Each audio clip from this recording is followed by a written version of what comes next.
U.S. Defense Secretary calls for de-escalation in talk with Russian counterpart. From CNN's Ellie Kaufman.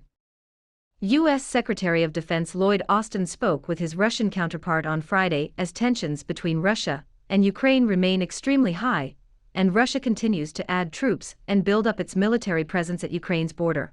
Austin called for de-escalation, the return of Russian forces surrounding Ukraine to their home bases, and a diplomatic resolution, according to a readout of the conversation with Russian Defense Minister Sergei Shoigu and provided by the Pentagon. Austin is currently traveling in Poland as a part of a week-long trip.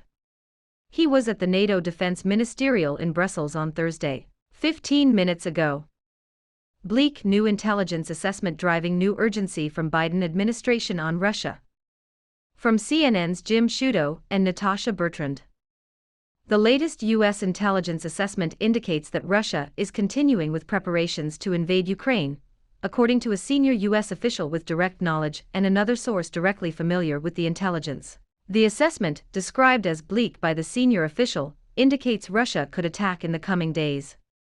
The U.S. still expects any Russian invasion to be prefaced by a false flag operation, another U.S. official said. However, U.S. officials caution they do not know if Putin has made a final decision to invade, and note he may delay action or not order it at all. Earlier assessments forecasting military action by Russia this week did not bear out.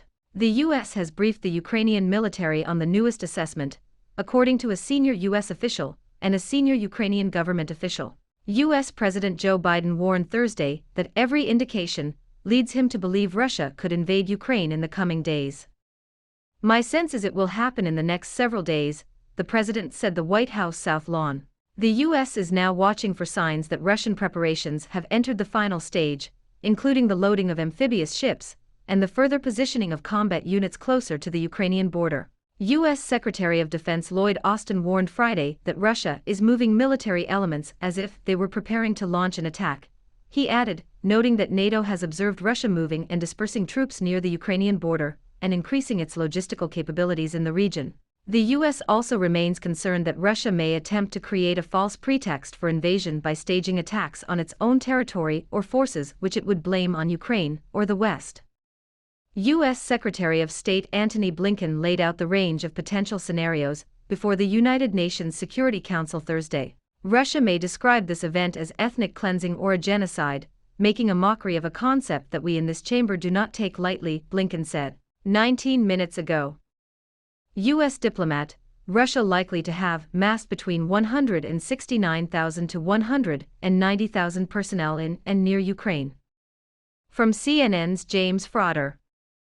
Russia probably has massed between 169,000 to 190,000 personnel in and near Ukraine as compared with about 100,000 on January 30, Michael Carpenter, the U.S. ambassador to the Organization for Security and Cooperation in Europe, said Friday. This estimate includes military troops along the border in Belarus and in occupied Crimea, Russian National Guard and other internal security units deployed to these areas, and Russian-led forces in eastern Ukraine, Carpenter told a special OSCE meeting on Russia-Ukraine tensions, according to a statement.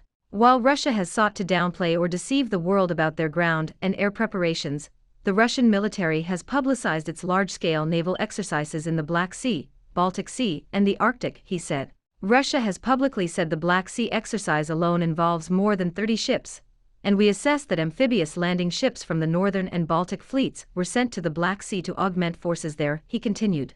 In the statement, Carpenter laid out 7 steps he recommends the Russians fulfill in order to reduce risk of miscalculation and lower tensions. The steps include accounting for all military activities associated with its deployments in the vicinity of Ukraine and other nearby neighbors, including aerial inspections of areas of concern and confirmation of the redeployment of all forces to peacetime location, addressing questions specific to the request by Ukraine regarding the number of troops, major weapons and equipment systems, and units involved from the Russian armed forces.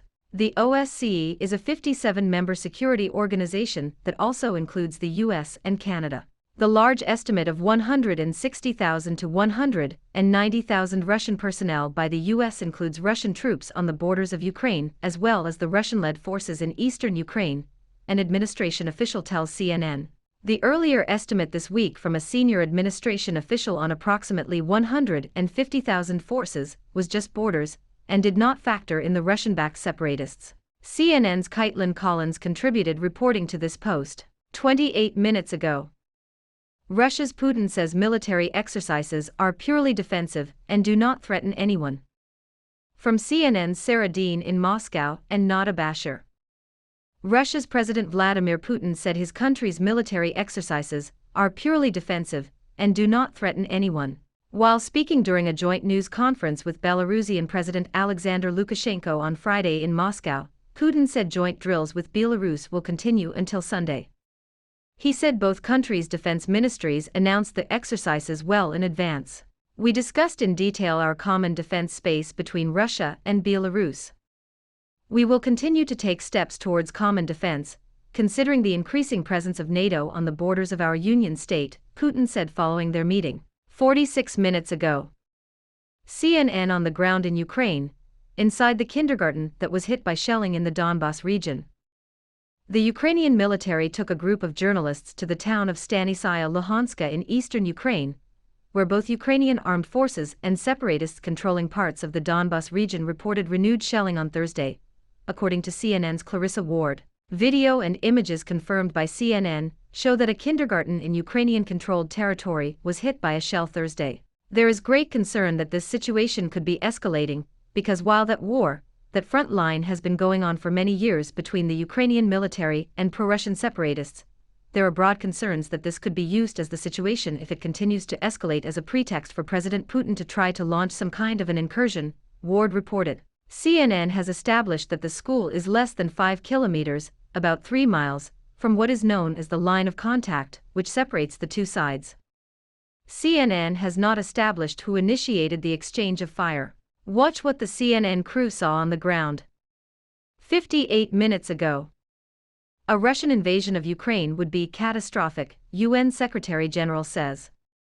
From CNN's Nadine Schmidt and Amy Cassidy. A Russian invasion of Ukraine would be catastrophic, UN Secretary General Antonio Guterres said Friday during his opening remarks at the Munich Security Conference in Germany, calling for diplomatic efforts to continue. I am deeply concerned about heightened tensions and increased speculation about a military conflict in Europe. I still think it will not happen, but if it did, it would be catastrophic, Guterres said. There is no alternative to diplomacy. All issues, including the most intractable, must be addressed through diplomatic frameworks. It is high time to seriously de-escalate, he added. The UN Secretary General also noted that geopolitical divides continue to grow, and called for serious dialogues to continue.